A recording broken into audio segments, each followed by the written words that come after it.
Kurikulum Merdeka ada tambahannya, profil pelajar Pancasila. Itu tambahannya. Kenapa? Ketika Kurtilas, ibu dan bapak mengenal P3K. Ada yang tahu P3K? Pendidikan sampai ada 18 pilar pendidikan karakter ya, yang harus dimasukkan ke dalam pembelajaran. Di RPP-nya itu ditulis gotong royong kok, beriman kok, mandiri kok, disiplin, dan lain sebagainya, banyak lah 18 titik ini. Nah, dalam kurikulum Merdeka nggak perlu 18 terlalu banyak. Nah, profil pelajar Pancasila itu dimensinya ada 6. Nanti kita bahas apa saja 6 dimensi profil pelajar Pancasila. Di dalam setiap dimensi itu ada elemen dan sub-elemen yang akan dicapai. Jadi panduan ibu dan bapak, apakah siswa sudah A, sudah B, dan seterusnya. Ini yang berbeda. Yang kedua yang membedakan di kompetensi tujuan. Ya, Kurtilas ada istilah KI dan KD. KI itu apa, Bu? Kompetensi inti. KD? Krisdayanti, betul sekali. Kompetensi dasar. Saya ingatnya KD itu Krisdayanti. KI dan KD. Nah, dalam kurikulum Merdeka, KI dan KD ini dilebur menjadi istilahnya CP, capaian pembelajaran. Kenapa perlu dilebur sih? Supaya ibu dan bapak tidak dibingungkan. Pertama. Yang kedua, ada penyederhanaan kompetensi yang harus dicapai oleh siswa.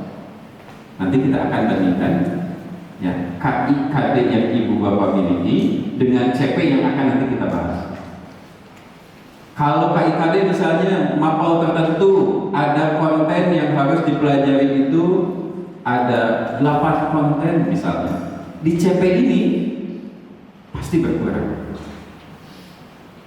Apakah jadi 6? Apakah jadi 4? Kenapa? Karena CP ini akan menjadi kompetensi minimal yang harus dicapai oleh siswa, karena dianggap ini adalah modal siswa nanti ketika ia bekerja, ketika ia menghadapi hidup setelah selesai sekolah.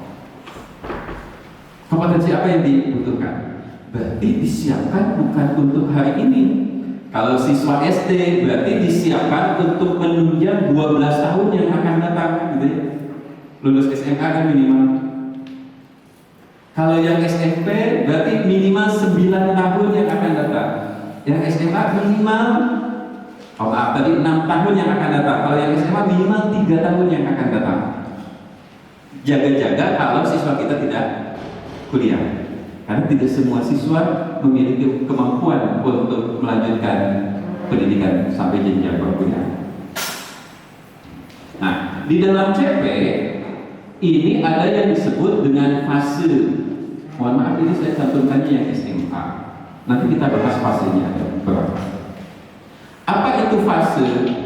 Fase ini disusun berdasarkan tingkat perkembangan siswa.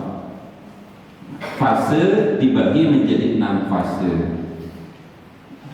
TK tidak masuk dalam fase 6 bagian ini, karena TK itu disebutnya fase fondasi dasar. SD kelas 1 dan kelas 2 masuknya fase A. Kelas 3, kelas 4 fase B, kelas 5, kelas 6 fase D, SMP kelas 7, 8, 9 3 tahun berarti fase D, kelas 10 SMA fase E, kelas 11 dan 12 fase F. Ya. Ini disusun untuk kemaslahatan siswa. Kenapa? Tahapan perkembangannya dianggap akan cocok menggunakan fase. Sehingga ada sekolah yang menafsirkan berarti sekarang tidak ada lagi kelas 1, 2 sampai 12. Bahkan ada satu sekolah SMA yang sudah tidak menggunakan kelas 10, kelas 11, kelas 12, tetapi kelas E, kelas F, dan kelas F plus. F plus itu artinya setara dengan kelas 12. Itu kan penafsirannya, karena menggunakan istilah fase. Kemudian di struktur kurikulum, kalau Kurtilas ini JP per minggu, pendekatannya adalah mapot. Sedangkan dalam kurikulum Merdeka, ini di strukturnya diatur JP per tahun. Jadi tidak dihitung minggu.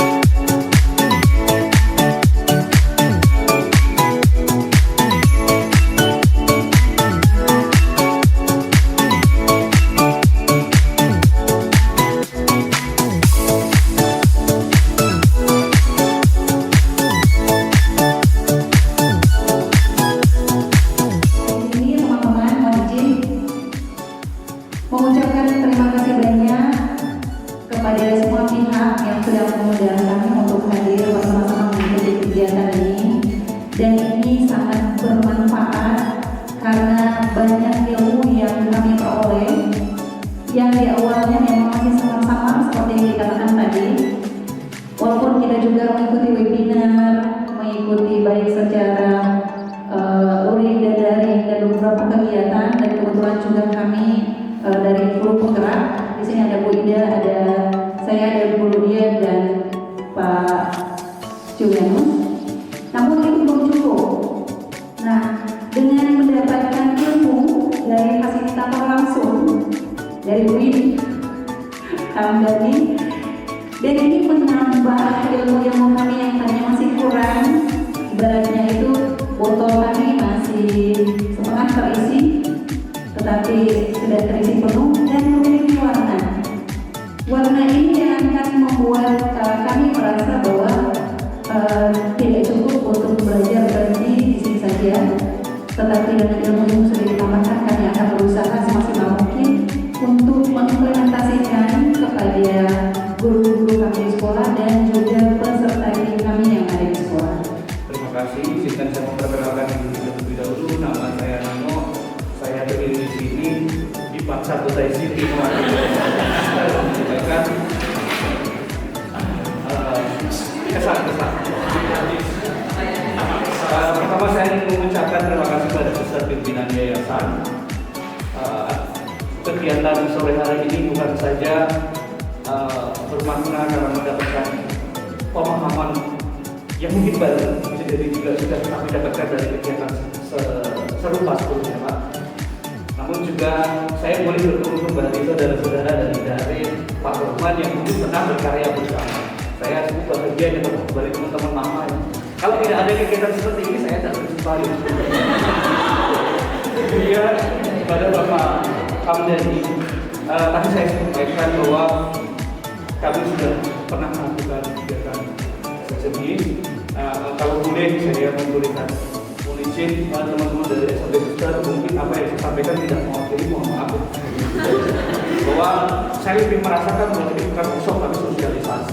Karena seperti Pak dikatakan untuk bekerja dari sangat minim, apalagi Bapak sendiri mendampingi jenjang TK, SD, SMP, saya kira mustahil dalam 2 hari bisa menghasilkan. untuk merevisi saja tidak cukup, apalagi ini membuat.